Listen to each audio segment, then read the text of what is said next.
निर्मला सीतारमण की 90 मिनट के बजट भाषण की बड़ी बातें। टैक्स स्लैब में कोई बदलाव नहीं, क्रिप्टो करेंसी से आय पर 30% टैक्स। देश की अपनी डिजिटल करेंसी लॉन्च होगी। 2022 में आरबीआई डिजिटल करेंसी जारी करेगी। बजट पर वित्त मंत्री निर्मला सीतारमण की प्रेस वार्ता। कहा, बजट में आम लोगों का ध्यान रखा गया। मेक इन इंडिया के तहत 60 लाख नौकरियां दी जाएंगी। इनकम टैक्स स्लैब में कोई बदलाव नहीं। आम बजट पर चित्तौड़गढ़ सांसद सीपी जोशी की प्रतिक्रिया। सीपी ने आम बजट को बताया आत्मनिर्भर भारत का बजट। कहा, मोदी सरकार ने बजट में हर वर्ग का रखा गया ध्यान। आत्मनिर्भर भारत की तरफ किए इशारे। गोविंद सिंह डोटासरा बोले, केंद्रीय बजट ने युवाओं, किसानों और आम आदमी को निराश किया। उन्होंने कहा कि गंगा नदी के किनारे जैविक खेती को बढ़ावा देने की घोषणा उत्तर प्रदेश विधानसभा चुनाव के मद्देनजर की गई है। डोटासरा ने संवाददाताओं से बातचीत में कहा कि बजट निराशाजनक है, जिसका कोई विजन और दिशा नहीं है। किसान हो, युवा हो या फिर महिलाएं, सभी बजट से निराश है। सितंबर में राहुल गांधी बनेंगे कांग्रेस के राष्ट्रीय अध्यक्ष। कांग्रेस के राष्ट्रीय नेता संजय निरुपम ने कहा, सितंबर में होगा कांग्रेस के राष्ट्रीय अध्यक्ष का चुनाव। निरुपम से पत्रकारों ने पूछा। राजस्थान मुख्यमंत्री अशोक गहलोत का महत्वपूर्ण निर्णय। प्रत्येक वर्ग के लिए न्यूनतम मजदूरी में 7 रुपए प्रतिदिन की बढ़ोतरी। अब अकुशल श्रमिक को 252 रुपए के स्थान पर 259 रुपए प्रतिदिन या 6,734 रुपए प्रति माह। कंप्यूटर अनुदेशक भर्ती का विज्ञापन जारी।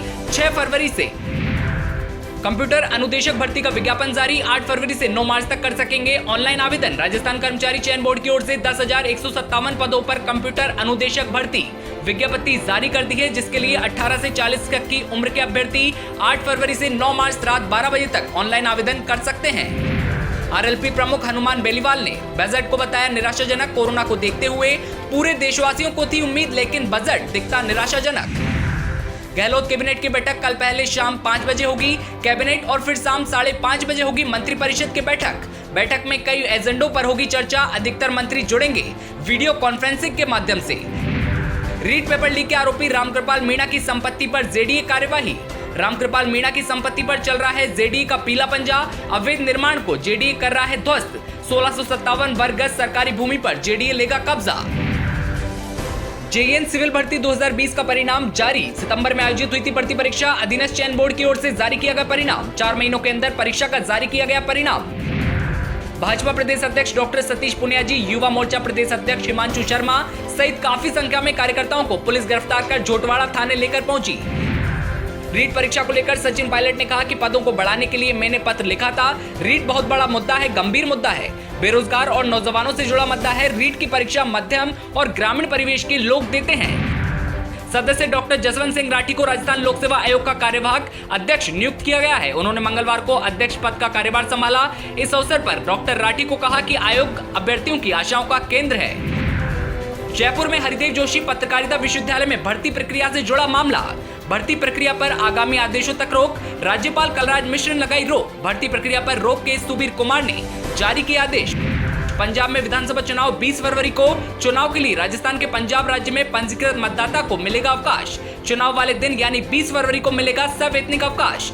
विशेष सचिव शैली किशनानी ने फाइल पर किया अनुमोदन। उत्तर प्रदेश में 7 चरणों में होंगे विधानसभा चुनाव। चुनाव के लिए राजस्थान राज्य के यूपी में पंजीकृत मतदाताओं को मिलेगा अवकाश। 10, 14, 20, 23, 27 फरवरी 3 और 7 मार्च को मिलेगा सवैतनिक अवकाश।